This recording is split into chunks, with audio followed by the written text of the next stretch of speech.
Assalamualaikum warahmatullahi wabarakatuh.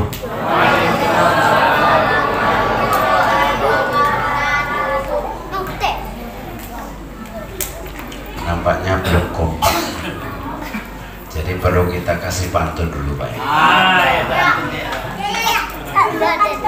biar tambah semangat. Pergi ke pasar membeli tomat. Tahu tomat? Buah tomat yang warna merah. Tomat dibeli di pasar pagi. Kalaulah salam kurang semangat, kita ulangi sekali lagi. Assalamualaikum warahmatullahi wabarakatuh.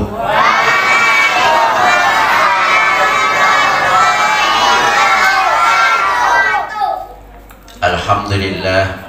Alhamdulillahilladzi amarona bittaqwa wal istiqamah, alladzi anzala fihi al-Qur'an hudan linnas wa bayyinatin minal huda wal furqan.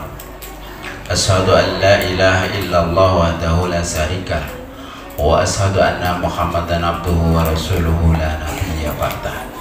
Shadaqallahul azim.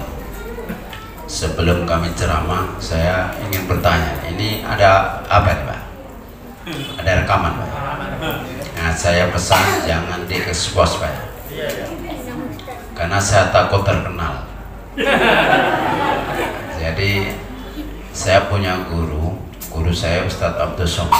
Kemarin hari Sabtu minggu pertama saya ngundang beliau, mau dekat aja nggak boleh Pak. Padahal guru saya itu ngajar hadis Tarbawi waktu itu 2013, saya belajar dari beliau juga. Jadi kalau jadi orang terkenal tuh nanti Bapak susah ketemu dengan saya Pak. Bahkan ngundang seperti ini pakai protokoler, saya ngundang sampai 4 bulan baru bisa sampai. Bapak yang dirahmati Allah Subhanahu wa Ta'ala, itu hanya sekedar informasi saja. Jadi judul kita malam ini adalah bahaya cinta dunia. Jadi setiap orang kalau ditanya pasti dia senang dunia, ya Pak ya. Apalagi sampai timbul rasa cinta yang berlebihan, itu manusiawi. Tak ada yang hadir di masjid ini, tidak ada yang tidak butuh dunia, pasti semuanya senang. Apalagi yang namanya harta. Nah, ini judul ini sebenarnya kalau di bahasa Arab kan hubbud dunia, cinta dunia. Menyadari sifat itu, maka Allah memberikan gambaran. Jangan sampai kita terhadap dunia itu berlebih-lebihan, maksudnya. Nggak boleh kita berlebih-lebihan cinta dunia, cinta harta, cinta uang, cinta segala macam. Anak-anak kita, istri kita, suami kita, nggak boleh terlalu berlebihan.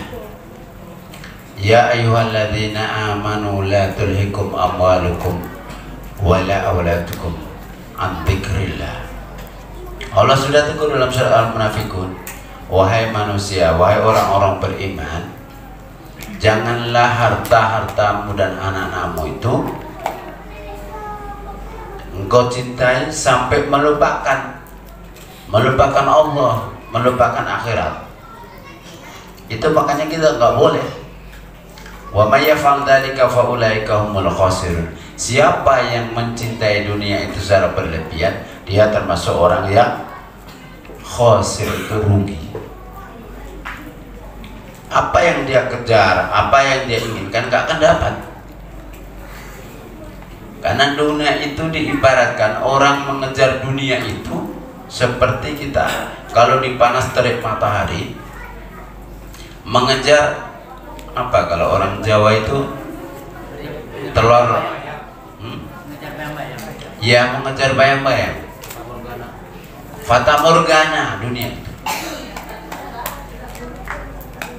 Jadi tanpa dunia orang tidak akan bahagia juga. Tanpa tanpa duit orang tidak bisa bahagia. Tapi bukan segalanya harus diukur dengan uang. Segalanya tidak harus diukur dengan harta.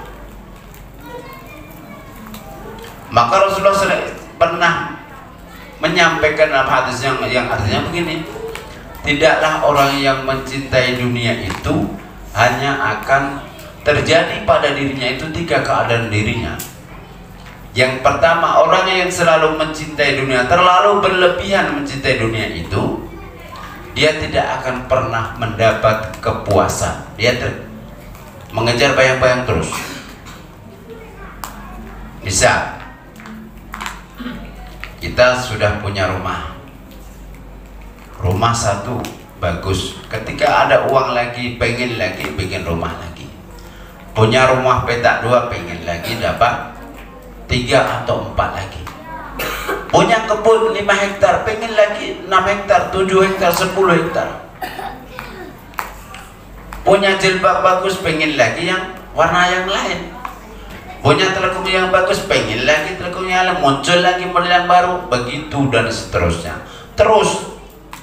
Maka kata Rasulullah, tidak akan berhenti dia berangan-angan. Seandainya, bahkan yang lebih membahayakan bagi orang betul Allah Subhanahu wa taala, orang yang terlalu mencintai dunia itu, dia punya bayangan ke depan itu seolah-olah semua diukur dengan harta. Nanti kalau saya banyak harta, saya akan tenang beribadah, bisa umroh, bisa menghajikan orang tua, bisa bersedekah banyak, bisa beramal soleh. Itu angan-angan. Tapi ketika sudah banyak harta, contohnya bagaimana Sa'labah, sahabat Rasulullah SAW, ketika dia masih miskin, sarungnya bergantian dengan istrinya. Ketika dia sholat langsung assalamualaikum, keluar, langsung lari pulang. Ditanya Rasulullah, kenapa kamu selalu pulang? Karena saya bergantian dengan istri saya. Begitu sampai miskinnya Sa'labah, dia minta doa Rasulullah, ya Rasulullah, doakan kami agar kami bisa kaya, nanti saya akan rajin beribadah. Ternyata ketika kambingnya menjadi ribuan, jumlahnya sudah tak terpantau lagi. Lambat laun dia, awalnya dia lambat berjamaah, dulunya ketinggalan 1 rakaat, kemudian ketinggalan 3 rakaat, lama-lama orang sudah salam dia belum datang. Begitu terus bergulir, akhirnya lupa. Nah, itulah harta. Harta hanya akan melupakan kita, yang menjadi angan-angan terus. Dan dia tidak pernah puas sehingga dirinya merasa miskin terus, kata Rasulullah, tidak pernah cukup.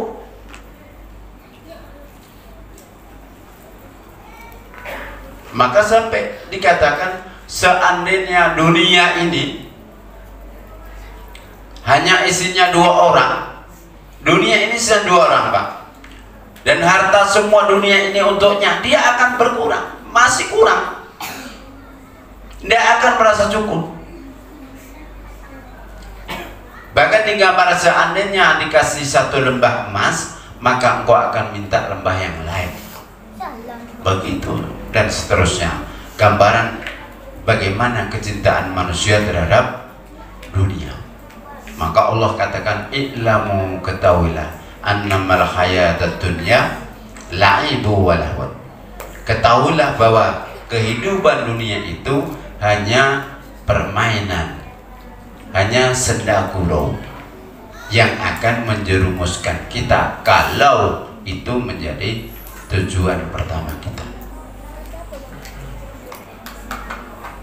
Jadi bahaya dunia tadi, orang menjadi tidak pernah puas, selalu miskin keadaannya. Yang ketiga, dia tidak pernah merasa bersyukur kepada Allah Subhanahu wa taala. Iya, karena tidak pernah puas, dia tidak pernah bersyukur, lalai dengan kenikmatan Allah Subhanahu wa taala. Waktu kita berapa menit saat? Tadi sudah dipakai 7 menit. Tinggal 2 menit lagi. Jadi kalau kita kembali kepada masalah tadi, Seseorang tidak akan pernah puas kalau kita berpikir dunia terus. Itu digambarkan Rasulullah SAW. Oleh karena itu, untuk melawan bagaimana kita tidak merasa terlalu mencintai dunia, karena kita tidak ada jaminan, Pak. Orang-orang yang ahli ibadah yang sekarang ini pun tidak ada jaminan ketika dipanggil Allah Subhanahu wa Ta'ala kita akan tenang menerima segala perbuatan kita. Adik-adik pernah dengar yang namanya ceritanya Sa'ban? Ada yang namanya Sa'ban, Pak? Masya Allah. Saya cerita sedikit, Pak, ya. Maaf, ini bukan Pak Sa'ban ini ya.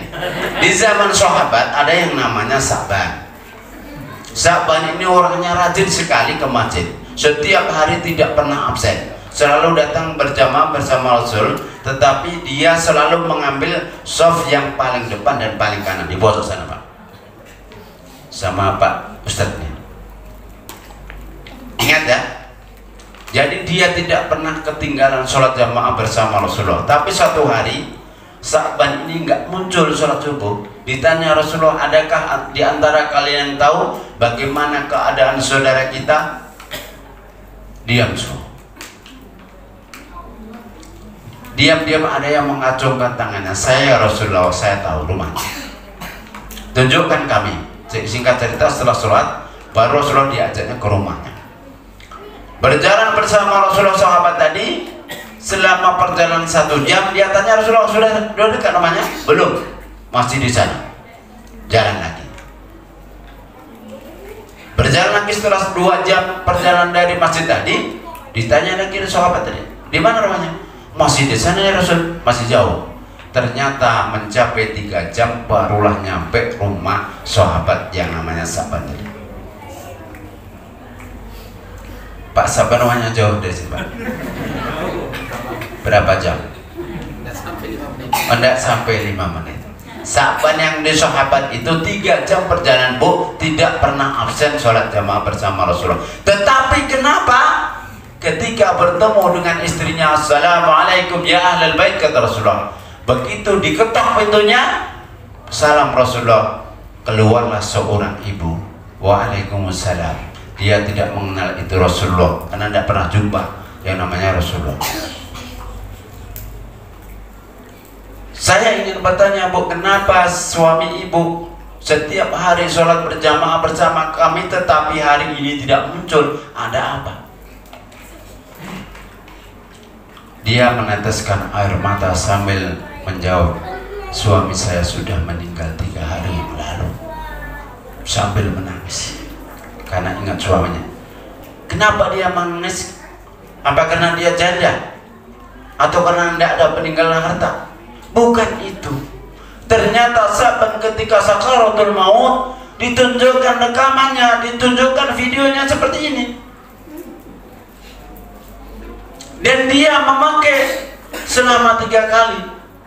Dan hari ini saya tidak pernah mengetahui apa jawaban dari atas pekikan suami kami ini. Menjadi pertanyaan sampai sekarang. Apa yang dikatakan oleh suami saya?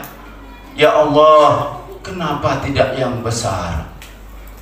Ya Allah, kenapa tidak yang baru? Ya Allah, kenapa tidak yang jauh? Ada 3 itu, Pak. Jadi singkat ceritanya, ternyata Sa'ban ini punya kebiasaan. Ya Allah, kenapa tidak yang jauh? Perjalanan yang 3 jam dari rumahnya menuju ke masjid bersama Rasulullah SAW tadi, dianggapnya dia masih dekat. Kenapa? Karena perbuatannya direkam, ditunjukkan. Begitulah kebaikan kalian dan inilah balasanmu dikala engkau di dunia. Setiap langkah dicatat oleh malaikat dan setiap langkah dikurangi dosa, dinampakkan pahalanya. Inilah balasan Anda di surga. Masya Allah. Jadi Sa'ban memakai, ya Allah, kenapa tidak yang jauh? 3 jam dia masih kurang jauh, Pak. Kita 5 menit kadang-kadang terlambat sholatnya. Matanya terbelalak ketika sakaratul maut. Kaget dia. Lalu yang kedua, ya Allah kenapa tidak yang besar? Ternyata Sa'ban itu ketika berangkat ke masjid suatu hari, dia bertemu dengan orang tua yang sedang kelaparan, yang tua renta dengan pakaian yang lusuh. Dia meminta tolong, wahai saudaraku, tolonglah kami. Kami sudah seharian belum makan. Kami tidak pernah ketemu dengan roti ketika itu. Tidak pernah ketemu dengan nasi. Maka ternyata Sa'ban itu membawa 3 potong roti.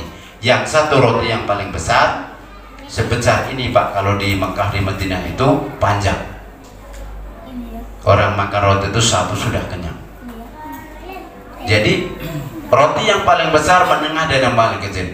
Ternyata Sa'ban ketika itu memberikan kue roti yang paling kecil. Maka dia menyesal, ya Allah kenapa dia yang besar? Seandainya yang besar saya berikan kepada orang tua tadi, saya akan mendapatkan pahala yang luar biasa dari Allah Subhanahu wa ta'ala. Dia menyesal. Sama dengan kita, tatkala beredar kota infak, tatkala pengurus siapa yang akan infak 100.000, 50.000, ternyata yang kita ambil cuma 5.000 masuk kota. Begitu juga Sa'ban, kenapa ada uang 100.000 tidak kami masukkan kota infak, sementara kami pilih yang 5.000? Menyesal ya. Lalu yang ketiga, ternyata Sa'ban memakai yang ketiga itu, ya Allah kenapa tidak yang baru? Sa'ban itu setiap ke masjid Pak, memakai serban itu rangkap 3. Rangkap yang paling dalam itu paling baru. Rangkap yang kedua itu yang menengah, agak usang. Dan rangkap yang paling luar, baju yang paling luar dikenakan, itu pakaian yang paling lusuh, pakaian yang paling jelek. Karena apa? Karena perjalanan 3 jam tadi takut kena debu, kena air kotor, sehingga bisa diganti, dilepasnya. Apa kenapa dia menyesal? Karena ketika dia bertemu dengan seorang orang tua juga, ketika itu dia sedang kedinginan dan kehujanan, dia minta tolong, kami sudah tidak punya pakaian, tolong kami, berikan kami pakaian.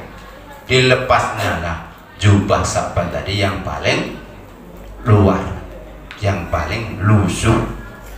Maka ketika itu pula, ketika tunjukkan rekaman sakaratul maut tatkala hendak dicabut nyawa Sa'ban tadi, Sa'ban memakai, ya Allah kenapa tidak yang baru? Kenapa yang paling lusuh saya berikan? Seandainya itu yang baru saya berikan, bagaimana nikmat Allah Subhanahu wa ta'ala yang dijamin surga tadi? Menyesal Pak. Nah ini ibrahnya Bapak Ibu rahmat Allah Subhanahu wa ta'ala. Ini mengenai amal kita. Tatkala kita beramal, disuruh bagaimana kita memberikan yang terbaik. Jangan kita sering memberikan buah yang di kulkas sudah mau layu, diantarlah ke masjid. Untung-untung takmir kita masih mau, sudah 1 minggu tidak kemakan, daripada dibuang. Kan ada kadang-kadang ibu-ibu di masjid sana ada yang punya kebiasaan seperti itu. Jilbab atau terkung yang sudah dipakai 5 kali, ini masih muat loh, masih muat, masih bagus, daripada tidak saya pakai, saya kasihkan orang. Menyesal, kenapa tidak yang baru? Kalau kasih yang baru, begitu gambarannya beramal agar supaya tidak terlalu cinta dunia. Rasulullah SAW dia menganjurkan, kalau Anda diminta seseorang dan Anda punya, maka berikan yang terbaik kepada saudara. Begitu singkat ceritanya, bahwa bagaimana kita melepaskan kecintaan kita terhadap dunia itu untuk amal di jalan Allah Subhanahu wa ta'ala, agar supaya kita tidak menyesal. Ma min ahadin yamutu illa natima. Tidak ada satupun orang manusia tatkala dipanggil Allah Subhanahu wa ta'ala dia akan menyesal. Kenapa? Dia terlambat beramal.